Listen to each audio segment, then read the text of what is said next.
Hey guys, welcome back to my channel. My name is Amelia if you are new here. My husband is Gary and our kids are Riley and Lorelai. Welcome to our channel and I hope you take a step forward.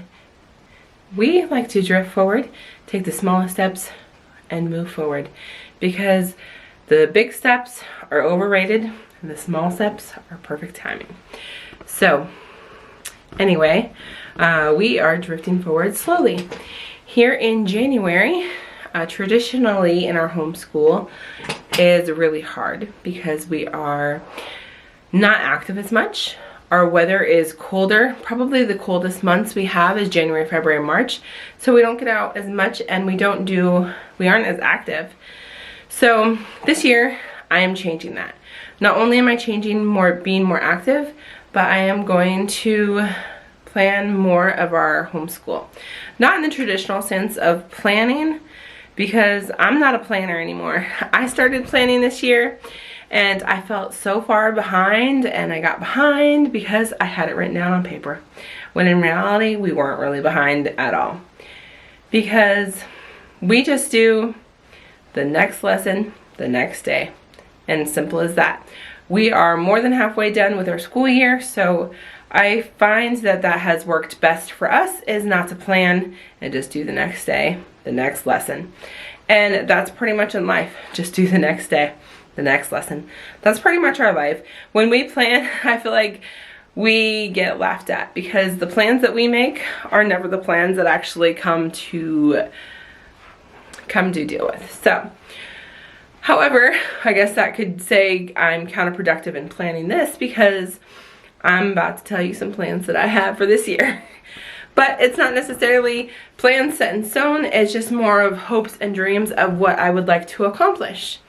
Because of our school day and our school time has been hard between January, February, and March, I wanted to implement some funner things, or some more fun things, into our homeschool to make them more enjoyable, to get us up and moving and just doing a little bit more stuff. So in the past, I had a list of things that we needed to do before we started school. Well, kind of scratch that, but we still have our list. I mean, you get up, you brush your teeth. I mean, that's kind of, you know, it's just kind of a given. But there are other things that we are going to scrap this time. We will still have our chores, we will still have those things, but we're not going to be so rigid in our school. I have planned that we are going to do a game a day, some of it educational and some of it just for fun. And I thought that would have a mood enhancer for us for our school day. So here is what I have come up with so far. Here's our school list of what we do each day. But then I thought Monday we would either play the Scrambled States game to work on our guess, not to work on because we kind of already know, but to refresh our minds about the states and the capitals and that forth. Or we would play a Storm Chaser game when we do our science, which we are doing Storm Chasers or meteorology this term. For Tuesday, I'm gonna have Lorelai pick a game. Then on Wednesday, we're gonna do a Bible drill or like a dictionary drill to kind of get our hands and our feet more stable on the Bible and knowing the Bible and knowing where the books are, and also the dictionary. So how that would work, So how that would work is the kids each have the same dictionary or Bible, and I would say, okay, find peacock in the word in the dictionary. Or I would say, okay, find Genesis or find Deuteronomy or whatever. And whoever finds it first raises their hand. I check it, and they may have a piece of candy, they may get a quarter, they may get a dime, they may get, you know, just a small little thing like that. So I thought that would be fun. So then we have Riley's pick, and then we're gonna do math games on Friday. And I really hope that those would be fun games to play. And just kind of fun games to play and just get, you know, our brains working and focused and just have fun together as a family. It doesn't necessarily have to be an educational thing. Like I said, the kids will each pick their own game that they want to play. Plus it'll just be more bonding time, and I think that would be a good blessing too, because some days we're just like, okay, we gotta get this done, and it doesn't always work. So yeah, so those are some of the things I want to incorporate in our January school, and I hope that maybe we could possibly incorporate that in other days or months too, and not just be a January, February, March activity. We also have signed up the kids for a PE class, so that'll be every other Tuesday. So that'll get them out and be able to be with friends more, although we are with friends quite a bit. Throughout the week, it's just not as an active as like playing at the park a week. It's, you know, friends going to friends' houses and, you know, playing in a bedroom or playing in a basement, just hanging out. It's not the same as like running around in the park or, you know, riding your bike around the block for hours. It just doesn't get that energy out.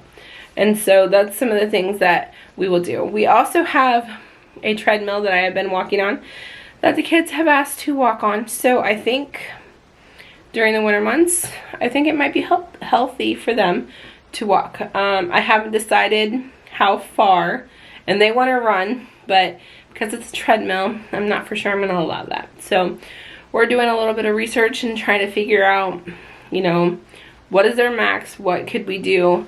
And it's not something that I'm going to push. I'm just going to set a limit. If they don't want to do it, that's fine with me.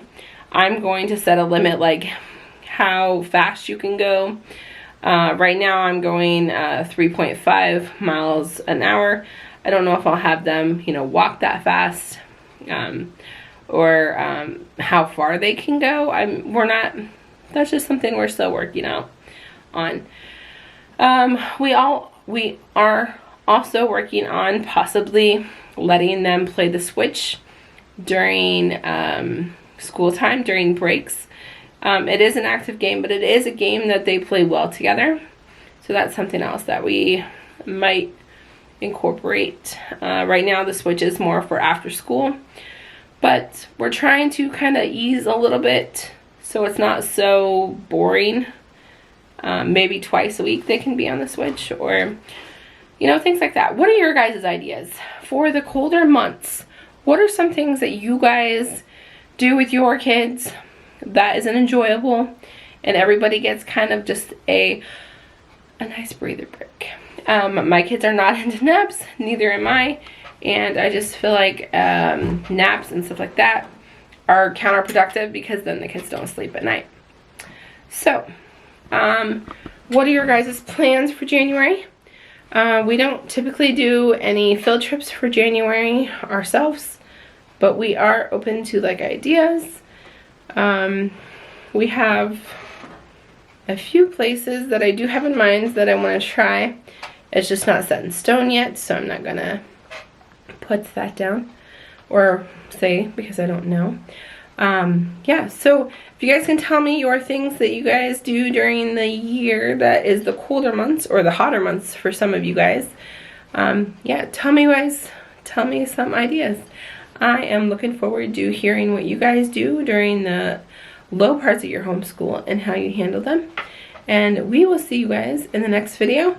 And remember to tune in because I will show you some of the things that we are going to do for January. Some fun games, and we'll go from there. Don't forget to take a step forward, and we will see you in Monday's vlog.